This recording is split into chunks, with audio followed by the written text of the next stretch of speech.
Everyone has joined that growing harsh chorus.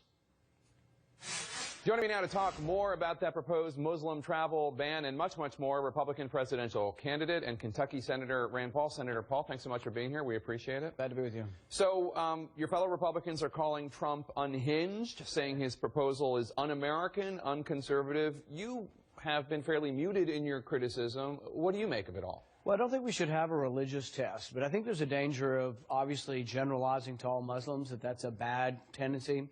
But the other tendency may be equally as dangerous. You have Hillary Clinton, who refuses to admit that radical Islam has anything to do with terrorism. So I think you can go too far in generalizing and sort of blaming all Muslims, but you can go too far in saying, you know what, this has nothing to do with a radicalization of a religion. To play devil's advocate, I think one of the things that Clinton, Obama, and even George W. Bush before them didn't want to do in their refusal to use the term radical Islam is help the terrorists turn this into a war of the West versus Islam. They call them jihadists or whatever, but I think that's why they do that. And I don't disagree with that, but I would say that part of the way we wage the war also makes a difference. If it's seen to be Americans winning the battle over there, which we can do again, there's never going to be an end to this, because once again they will see it as a religious war then, because they will perceive it as Christians, Westerners, and Americans, infidels, coming and crusading in their lands. So that's why I've also been saying to Hillary Clinton and others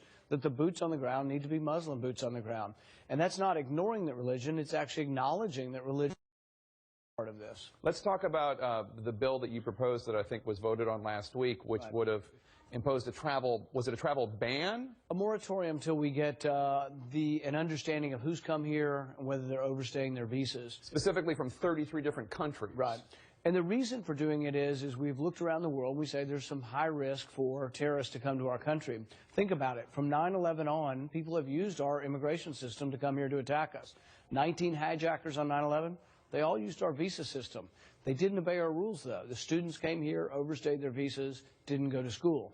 Visitors came, overstayed their visa. So the thing is sure, wouldn't we want to have scrutiny and say, if you say you're coming for a month, that you go back home after a month? And if we don't know that, then I think we do need to press pause and say, let's get a better grip on what's been going on. It's been 15 years, and we have not fixed our immigration system. 33 countries is a lot of countries, and I couldn't help but notice that almost all of them are majority Muslim countries. Is this not a way to get around the religious test that Trump is proposing by doing it geographically, even though it's mostly Muslims? But mine is to try to figure out an answer. So, for example, global entry is kind of like our frequent flyer program internationally. You do a background check. From many of these countries, if we could get them into global entry, if you're a normal businessman or woman who comes here all the time and you have international trade credentials and you're part of the business community, get into global entry and let's get it so it's expedited. But if you're a 25-year-old kid and you have never traveled to America, I think there ought to be extra scrutiny for you coming from these countries. I have to say, as somebody who follows your legislative work and your speeches very closely, who is a student of the Rand Paul oeuvre, if you will, I was surprised that after Donald Trump's proposal, you weren't out there quoting James Madison, referring to religious liberty, reciting the Bill of Rights. Why such a muted response? Well, I think some people confuse this. Is having a religious ban against our sensibilities? Yes. So absolutely, I don't think we should have a religious ban.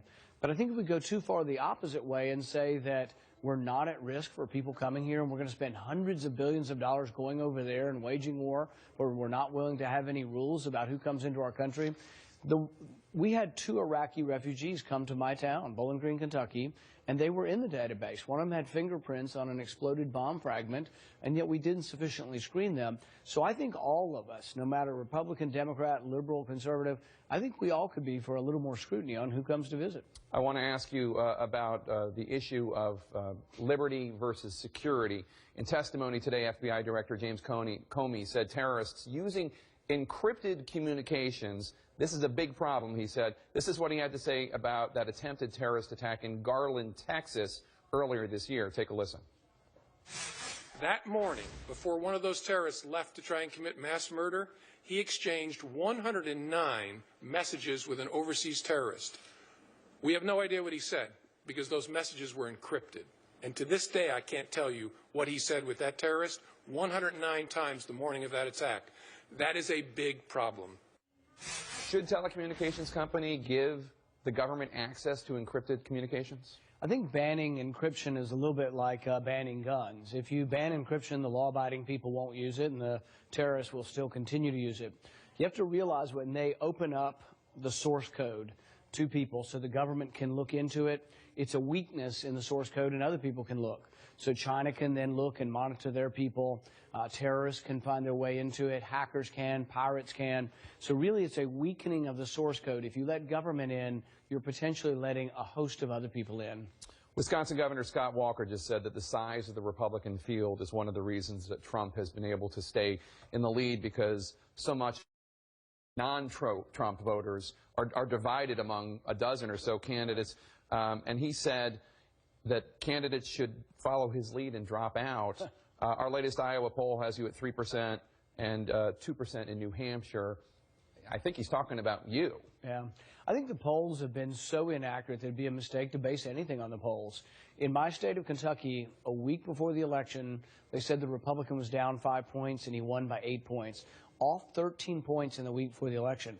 I think, in fact, we've gone too far the other way of really basing election coverage and everything else on polls. We've gone into this Trump mania. I don't think he's going to win. I think really that we've overblown these polls, and in reality, many of the people in these polls are not voters. I guess we'll see.